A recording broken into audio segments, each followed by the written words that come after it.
There's a new productivity hack that moody looking guys all over the internet are using to master their habits and make bands on bands on bands. It's called monk mode, and I'm gonna try it. The first step is to wake up no later than 4 a.m. to get a jump start on your day. The earlier you start, the more time you have to get done.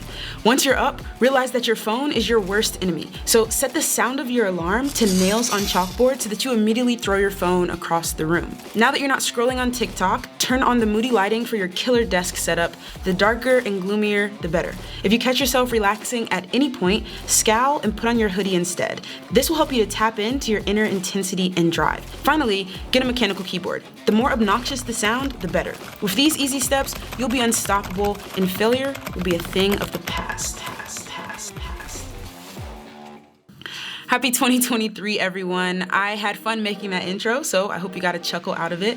Just like everyone else, I've been reflecting on 2022 and thinking about what I want 2023 to bring. This time of year is when your motivation is likely the highest, and the possibilities seem as open as they will ever be for the next 12 months. But at the same time, we hear year after year that most New Year's resolutions fail so quickly, we end up spending more time planning them out than actually sticking with them. And I don't know about you, but it can be discouraging to feel really motivated and energized, but know that no matter how hard you try to hang on to that feeling, it probably won't last. Even looking back at last year, like I got COVID on New Year's Eve, I hit 100K subscribers by myself, and while I was doing Lego sets and recovering, I couldn't stop thinking about how I'd make 2022 the best year yet. I'd grow my business, I'd grow my portfolio, and while things went well, I still feel like I didn't accomplish even close to what I could have, and I hate that feeling. So I'm not willing to let motivation slip through my fingers so easily this year, which is why I'm trying out monk mode, and I think you should too. But instead of making some crazy resolutions like hopping out of bed at 4 a.m. and never getting on TikTok again, I'm taking a different approach. I'm accepting the fact that any resolutions I make will likely fail. But while I have the motivation and energy, my goal is to focus on building resilience so that no matter what happens to my motivation or energy, my systems and the strength I've built bring me back. I also recently got the chance to have a free set of calls with a business coach who works with multimillionaires, and I'm gonna share with you guys the one productivity hack that he actually believes in and says has made him millions of dollars more productive in his business. So I'm treating this video kind of like you guys are my accountability partners. And as you watch, I encourage you to craft your own monk mode and outline it in the comments for us based on 3 things. 1, the correct type of intensity. 2, why you should try and fail fast this year. And 3, how you can borrow motivation from others. And as a bonus, I'll throw in that hack that I got from the $1 Million Business Coach as well. Let's start with intensity. For me, monk mode is less about the intensity of your actions and more about the intensity of your focus. I once entered a business competition where you pitch your ideas and the person with the best idea would get some money to help them start it. While the other contestants submitted their best idea, I submitted my best 5 ideas. And at the end, the mentor who was running the competition celebrated me for thinking out of the box, and they even said some of my ideas could really work. But he still didn't give me the money. And that's because I wasn't laser focused on accomplishing any of the things that I was interested in. When a laser beam is focused on a single spot, it's much more powerful because it concentrates so much energy into such a small area. But when the beam is more dispersed, the energy is spread out, and that reduces the impact that can be had in any one area. So the first principle of monk mode for me is laser focus. I have just 3 broad areas of life, and these are what I focus on. I call them growth, health, and wealth, and I'm only allowed to have one goal in each at a time.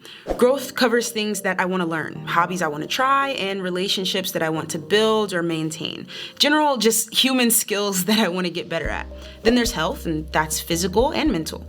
And wealth is my business and this financial freedom journey that I'm on. So as an example, in my real estate business, we tracked thousands of your questions, emails, and comments from last year and found out that the number one thing new investors struggle with is learning to confidently run the numbers on deals. So that means finding comps, ARV, estimating rehab, and coming to an offer price that actually makes a deal work. So we're getting laser focused on helping to solve that problem. Not only have you guys been helping us to improve our rehab calculator that has built-in prices, but I've also been getting on calls with people and showing them my process for running the numbers that gives me confidence that I'll never get caught with an overpriced contract that I can't wholesale. If you want to get involved, try out that calculator and learn my process for running the numbers. I'll leave a link for you in the first comment beneath this video. Now, are there other things that new investors need help with? Definitely, and I try to help in those ways as much as I can, but in order to really use my energy and motivation for good, getting it laser focused on helping beginners learn to run their numbers is where I believe I can have the most impact. And if you are reluctant to narrow down and get laser focused, maybe you're thinking one goal per category isn't enough, I get it. We have this energy and this motivation and we want to cast a wide net, but remember what that laser focused beam can accomplish versus the one that's more spread out. And I'm not saying these are my goals for the entire year, but instead for what some people call a 12-week year. The main sentence that sticks with me from this book is something like, we drastically overestimate what we can accomplish in a month, but we drastically underestimate what we can accomplish in a year. That 12-month long goal planning cycle that we're used to is hard to keep our minds wrapped around. The motivation that I had in January of 2022 definitely ran out over the course of the year, and that's what makes it feel like time is slipping away. So instead of making 12-month efforts, the book advocates shorter, more focused 12-week efforts so that you can stay focused, eliminate distractions, and in the end, actually achieve more results even faster. So not only is your motivation more likely to last for 12 weeks than it is for 12 months, goal setting in this way actually gets you to failure faster, and that is absolutely a good thing. Our new Run the Numbers program and rehab calculator, for example, could be a terrible idea. I think it's a good idea, but I actually don't know. By focusing on that with laser focus for the next 12 weeks, instead of kind of focusing on it for the next 12 months, I'll actually know the likelihood of it being successful. And if it is, great, we keep going. And if not, I haven't wasted an entire year. I can pivot into the next thing and give that focus for 12 weeks. So it's much better to iterate quickly on your ideas. And if they're not gonna work, you want to know that sooner rather than later so that you can try something else. Now that I've got my 12-week plan, I break it up into weekly goals and create rules for my monk mode period. Now, hear me when I say this. It's super important that these rules are not based on willpower, but instead based on routines and what I like to call training wheels. Willpower is a limited resource, and although we all probably have quite a bit of it at this time of year, it will run out. The more stressed we get, distracted by other things, and just general fatigue means that our willpower becomes less and less powerful. Instead of trying to make it last, use that willpower in the short term to create routines and training wheels that will carry you through your 12 weeks of monk mode. I, for example, want to create a morning routine where I get up earlier and have a deep work session. For the first few days of the year, my willpower and excitement will get me out of bed. But after that, my training wheels are gonna help a ton. I'm plugging my phone in on the other side of the room so that I have to physically get up to turn off my alarm. I'm making a morning playlist of energetic songs that can help me get ready for the day, and during my deep work session, I'm leaving my phone completely out of the room and turning my laptop on Do Not Disturb. Email can also be a huge distraction for me, so I've got a sticky note that specifically reminds me I only check emails at a certain time of day, not every 10 minutes when one pops up.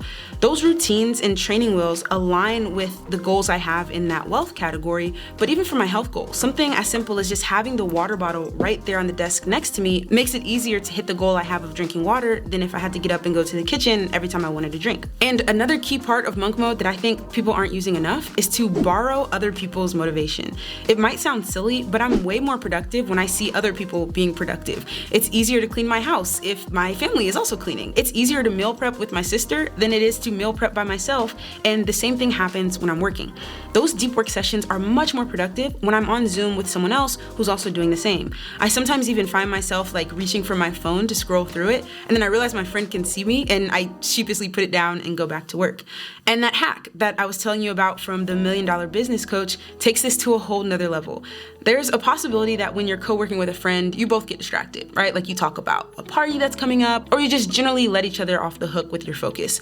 So what did this guy do instead of co-working with friends? His secret weapon, which he says completely killed his procrastination, was to hire a VA to do co-working sessions with him over Zoom. He literally just went on Upwork and created a job post for a college student who would be willing to do their studying on Zoom with him and let him share his screen with them. And whenever they saw him getting distracted with email or scrolling through social media, then they would remind him to stay focused.